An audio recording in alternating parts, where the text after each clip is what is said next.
উপার্জন করে, এসে আল্লাহর প্রিয় বন্ধু। যারা শ্রমিক এরা হলো আসলে প্রকৃত বন্ধু। রাসূল বলছেন, যে ব্যক্তি সারাদিন পরিশ্রম করে ঘামযুক্ত অবস্থায় বাসা ফেরে কানা ইয়ারজু মাগফুরা, সে গুণামুক্ত অবস্থায় সে করে ফেলবে।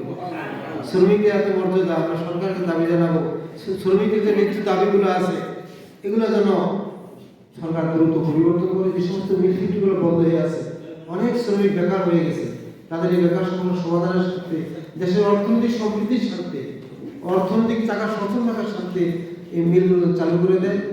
সাধারণ মানুষের কাজের কর্মের ব্যবস্থা হোক, এই আহ্বান জানেই আমি দোয়া করতে যাচ্ছি। মারা গেছে সাভারে যারা মারা গেছে এদের এখনো শুধু তদন্ত হয়নি, বিচারও হয়নি। এই যে যত শ্রমিক যত নির্যাতন হয়েছে, এদের জন্য যারা নির্যাতিত তাদের জন্য সবার জন্য দোয়া করবো। আল্লাহ যেন সবাইকে তার নির্যাতন থেকে মুক্তি দেয়। اللهم صل على رب العالمين والصلاة والسلام على سيد الأنبياء والمرسلين وعلى آله وأصحابه أجمعين.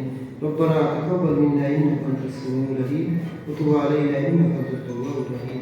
يا رب العالمين يا رحيم المساكين, তুমি আমাদের জীবনের সমস্ত গুনাহ মাফ করে দাও মাওলা। তুমি আমাদেরকে গুনাহমুক্ত জীবন দান করো মাওলা। তুমি আমাদের গুনাহমুক্ত সমাজ তুমি আমাদের দান করো মাওলা। দেশের শ্রমিক শ্রেণী নির্যাতিত, তারা নিষ্পৃত মাওলা, তুমি তাদেরকে নির্যাতন থেকে নিষ্পেষণ থেকে তাদেরকে মুক্ত করে দাও মাওলা। যে সমস্ত শ্রমিকদের কাজের কোনো ব্যবস্থা নেই, যারা বেকার মাওলা, তুমি তাদের বেকার সমস্যার সমাধান করে দাও মাওলা। আমাদের দেশের অর্থনৈতিক অবস্থাকে সুন্দর করে দাও, ভালো করে দাও, যাতে করে মেহনতি মানুষের একটা মুক্তির ব্যবস্থা হতে পারে মাওলা। আমাদের দেশকে তুমি কবুল করো মাওলা।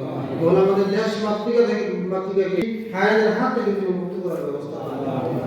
تقبل منا انك انت السميع العليم وتب علينا انك انت التواب الرحيم برحمتك